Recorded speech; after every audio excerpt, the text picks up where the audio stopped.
ఈరోజు రాహుల్ గాంధీ బీహార్లో ఓట్ అధికార యాత్ర పేరుతోని ఒక యాత్ర చేస్తున్నాడు. ఆయన ప్రధాన ఉద్దేశం ఏంటిదంటే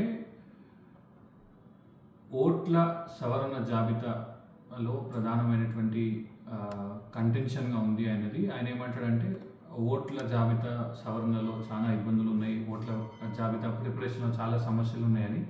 ఎస్, రాహుల్ గాంధీ మాత్రమే కాదు, బీఆర్ఎస్ పార్టీతో దేశంలో ఉన్న అనేక ప్రతిపక్ష పార్టీలు కూడా ఓట్ల జాబితాకు సంబంధించిన అంశాల్లో ఉన్నటువంటి లోపాలను అనేక సార్లు తెరపైకి తీసుకొచ్చినారు, ఎలక్షన్ కమిషన్కి ఫీడ్బ్యాక్ ఇచ్చినారు.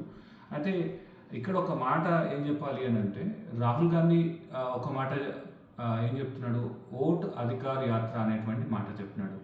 రాజ్యాంగం యొక్క స్ఫూర్తిని, రాజ్యాంగం యొక్క విలువను కాపాడడం కోసం, ప్రజాస్వామ్యంలో ప్రజల అభిప్రాయాన్ని, ఓటర్ల అభిప్రాయానికి గౌరవం ఇవ్వడం కోసం ఈ యాత్ర చేస్తున్నా అని చెప్పినాడు.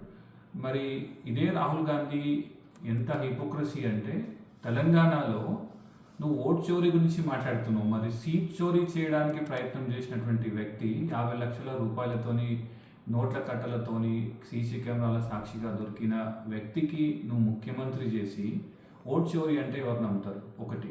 రెండు, నిజంగానే ఓటర్ల ఇన్ఫ్లుయెన్స్ అటు రాజ్యాంగబద్ధ సంస్థలైనటువంటి ఈసీఐ కానీ, బీజేపీ కానీ, లేదంటే కాంగ్రెస్ కానీ, ఇతర ఏ రాజకీయ పార్టీ కానీ ఓటర్లను ఇన్ఫ్లుయెన్స్ చేయడం చాలా తప్పు అనేటువంటి భావన నీది అయితే గనక, వాల్మీకి కార్పొరేషన్ నుంచి డబ్బులు తీసుకొచ్చి కర్ణాటక ప్రభుత్వ నిధుల్ని తెలంగాణ రాష్ట్రంలో జరుగుతున్న ఎన్నికలలో ఖర్చు పెట్టి ఓట్లను ఇన్ఫ్లుయెన్స్ చేసి ఓట్లను కొనుగోలు చేసే ప్రయత్నం మీ సొంత కాంగ్రెస్ పార్టీ నాయకులు చేసినప్పుడు ఈ స్ఫూర్తి ఎక్కడ పోయింది?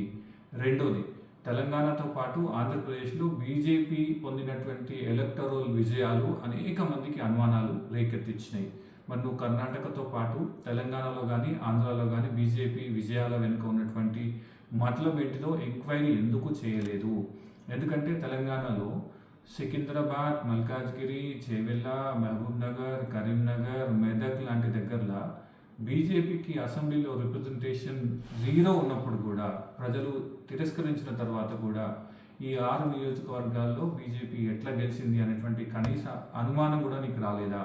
లేదా ఇక్కడ ఉన్నటువంటి బీజేపీ విజయాలను ప్రశ్నిస్తే కాంగ్రెస్ పార్టీ కూడా కేవలం నియర్లీ బిలో 2% ఓట్లతో గెలిచింది కాబట్టి అసెంబ్లీలో, దాన్ని ప్రజలు ఏమైనా ప్రశ్నిస్తారనేటువంటి భయమా అనేది తెలియదు. బట్ ఓవరాల్గా ఏంటంటే ఒక హిపోక్రసీ ఎట్ ది పీక్ అనేటువంటి మాట చెప్పాలంటే రాహుల్ గాంధీ మాట చెప్పొచ్చు. ఎందుకంటే బీహార్లో ఓట్ల యొక్క విలువ, ఓటర్ల యొక్క రెస్పెక్ట్ తమ ప్రజాభిప్రాయానికి ఎట్లుండాలో తెలంగాణలో కూడా అట్లాగే ఉండాలి. కానీ నువ్వు ఆ మాట ఎప్పుడు మాట్లాడతలేదు. ఇంకొకటి ఏంటంటే, ఓటర్లను ఇన్ఫ్లుయెన్స్ ఎలక్షన్ కమిషన్ చేస్తే ఎట్లా తప్పో, ఇక్కడ నీ పార్టీ స్వయంగా మీరు, మీ మదర్, మీ సిస్టర్ వచ్చి అనేక వర్గాలకి అనేక రకాల డిక్లరేషన్ల పేరుతోని హామీలు ఇచ్చి ఓట్లు వేయించుకున్న తర్వాత హామీలన్నింటినీ పక్కన పెట్టారు. కాబట్టి డెఫినెట్గా అది కూడా ఒక రకంగా అన్డ్యూ ఇన్ఫ్లుయెన్స్ ఆన్ ఓటర్స్ అనేటువంటి మాట చెప్పొచ్చు. బట్ ఓవరాల్గా చెప్పేది ఏంటంటే, ఓట్ అధికార యాత్ర చేయాల్సి కనుక వస్తే మీరు తెలంగాణలో చేయాలి.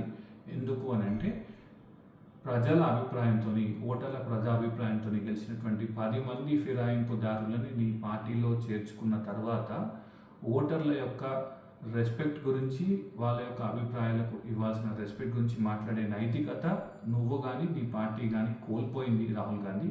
ఇప్పటికైనా మీరు సవరించుకొని మీరు చేస్తున్నటువంటి వాదన ఓటర్ల ఎన్నికలకు సంబంధించి కానీ, ఓటర్ల అభిప్రాయానికి సంబంధించి కానీ నిజమైందని తేలాలి అంటే, తెలంగాణలో మీ పార్టీలో ఫిరాయింపుదారులుగా చేరిన వారిపైన యాక్షన్ తీసుకోండి అని సుప్రీంకోర్టు ఇచ్చినటువంటి అంశాన్ని దృష్టిలో పెట్టుకొని అయినా, ఎన్నికల ప్రాసెస్తో పాటు ప్రజాస్వామ్యంలో దేశంలో అతిపెద్ద ఉన్నత న్యాయస్థానం సుప్రీంకోర్టు ఇచ్చినటువంటి తీర్పును దృష్టిలో పెట్టుకొనైనా వాళ్ళందరిపైన అనర్హత వేటు వేయాల్సిందిగా మీ పార్టీ ద్వారా ఎన్నికైనటువంటి స్పీకర్ గారికి ఒక డైరెక్షన్, ఒక విజ్ఞప్తి, ఒక సలహాను ఇస్తే బాగుంటుంది.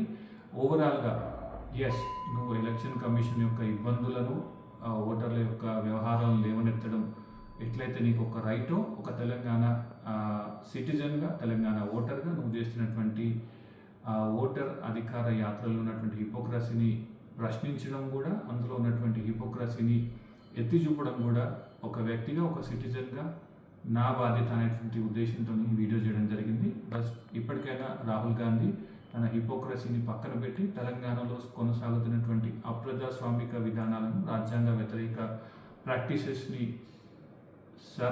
సెట్ చేసుకొని